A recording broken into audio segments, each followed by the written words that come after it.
RRB, l'invité du matin. Bonjour Gilles Ménage. Bonjour Nicolas Legrand. On en a beaucoup parlé sur Radio Rythme Bleu avec notamment un témoignage à l'instant dans Vous avez un avis. L'homme qui a violemment jeté un portable sur un magistrat mercredi sera jugé aujourd'hui à Nouméa.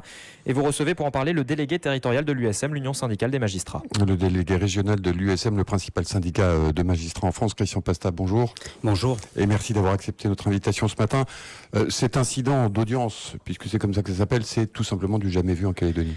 C'est un fait extrêmement rare en effet, puisque de mémoire, jamais sur le territoire calédonien un magistrat n'a été agressé de cette manière.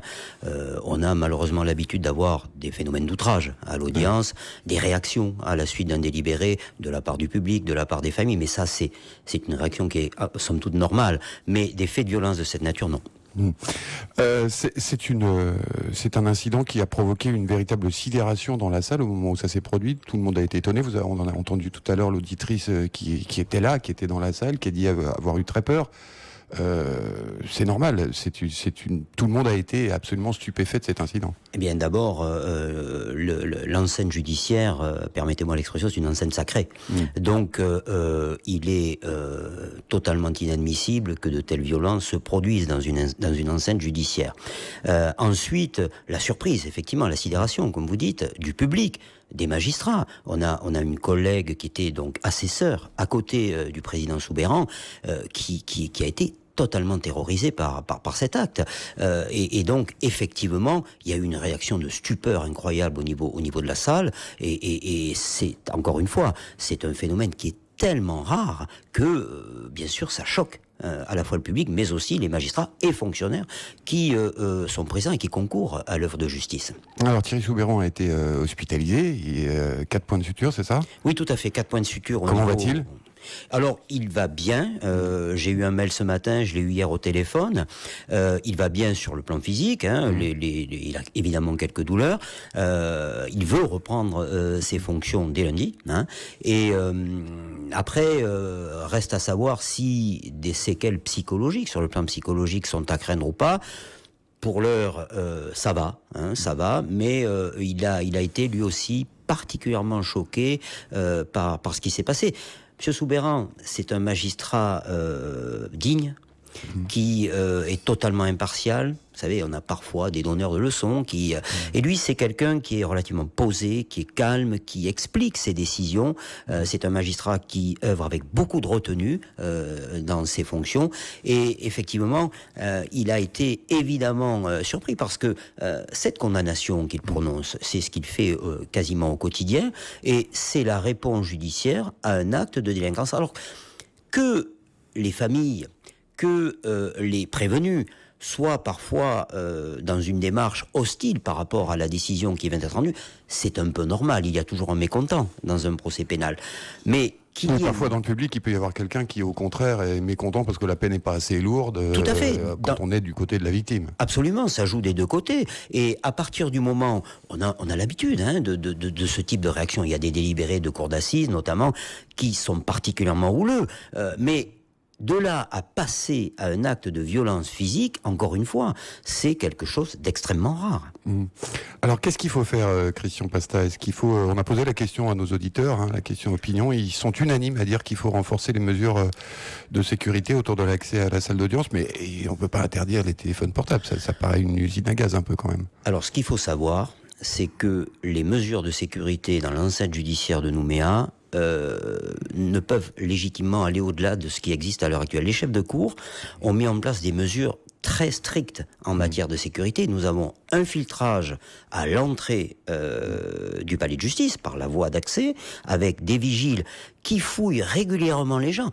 La semaine dernière, 2 individus ont été contrôlés. Un avait un sabre d'abattis et l'autre avait un bidon d'essence de 5 litres. À l'entrée du palais de justice. Ces objets ont été confisqués. 2e filtrage ensuite au portique de sécurité de l'entrée du tribunal de première instance, avec une fouille là à nouveau, passage au portique, donc deuxième point.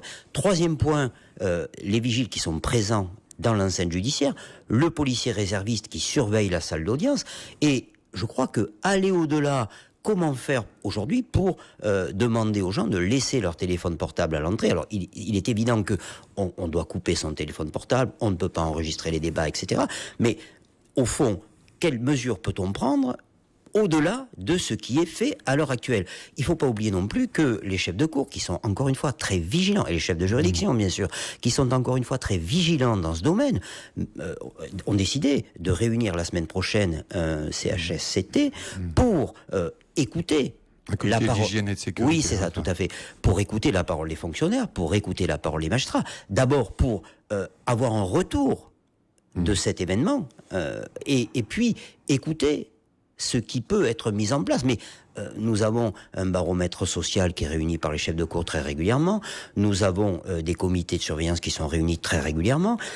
Je crois qu'aller au-delà, ça va être très difficile parce que, encore une fois, les mesures de sécurité mises en place sont tout à fait en adéquation avec les problématiques que nous rencontrons en Nouvelle-Calédonie. Alors, Christian Pasta, justement, à propos de cette problématique de délinquance récurrente en Nouvelle-Calédonie, s'attaquer physiquement à un magistrat en pleine audience, est-ce que c'est un pas supplémentaire qui est franchi parce qu'on s'attaque à la justice, ou est-ce qu'il ne faut pas y voir de symbolique, c'est un cas isolé? Bon, alors, la symbolique, effectivement, de s'attaquer à un magistrat dans l'exercice de ses fonctions alors qu'il vient de rendre une décision de justice, effectivement, ça a un sens symbolique très fort. Effectivement, c'est une atteinte intolérable à l'œuvre de justice. Encore une fois, quand on n'est pas content d'une décision de justice, il existe une voie de droit, c'est l'appel. Après, c'est un phénomène qui est tellement isolé que moi, je ne vais pas vers une généralisation de ce type de comportement.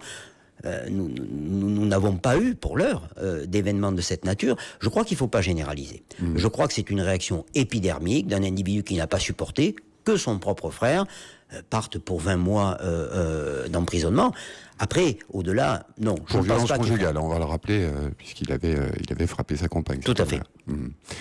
Vous avez décidé de vous constituer partie civile, est-ce que ça va être possible? Alors, nous avons effectivement, après avoir interrogé le Bureau national, nous avons décidé de nous constituer partie civile à l'audience de ce matin. Or, une difficulté procédurale se présente, à savoir que pour avoir délégation du Bureau national, il faut que le Bureau national se réunisse. Et le Bureau national n'a pas eu le temps de se réunir pour, à l'unanimité, décider de la constitution de partie civile du syndicat à l'audience ce jour. 24 heures, avec le décalage horaire, c'est un peu court. Donc, effectivement, nous devions nous constituer partie civile à l'audience de ce matin, au nom de la défense de l'intérêt général des magistrats. Malheureusement, ça ne va pas être possible, sauf dans l'hypothèse où le tribunal, sur demande du Conseil de la Défense, ordonnerait un renvoi de cette affaire, auquel cas, le Bureau national pourrait se réunir et nous donner mandat pour nous constituer partie civile à l'audience. Mais malheureusement, pour ce problème de procédure, et encore une fois en raison du décalage horaire, ça va être compliqué. Christian Passia, dernière question un peu plus générale. Cette fois, votre syndicat, l'USM, a pris une position extrêmement radicale au moment de la nomination du nouveau ministre de la Justice, Éric Dupond-Moretti. Est-ce que parler de déclaration de guerre, c'était pas un mot un peu fort quand même? Alors c'est une prise de position d'abord qui n'est pas partagée par tous les membres du syndicat, de l'Union syndicale des magistrats. Je crois que c'est peut-être une déclaration à birato, c'est-à-dire sur le moment, une réaction un petit peu. Je crois qu'il faut, il faut savoir examiner un petit peu ce que va proposer le ministre. Et il a déjà fait des annonces très fortes. Je ne suis pas habilité du poste que j'occupe à me prononcer là-dessus, mais je crois que le principe même de l'œuvre de magistrat, c'est de ne pas condamner avant qu'un acte soit commis. La présomption d'innocence, ça joue pour tout le monde. Christian Pasta, merci d'avoir accepté notre invitation ce matin.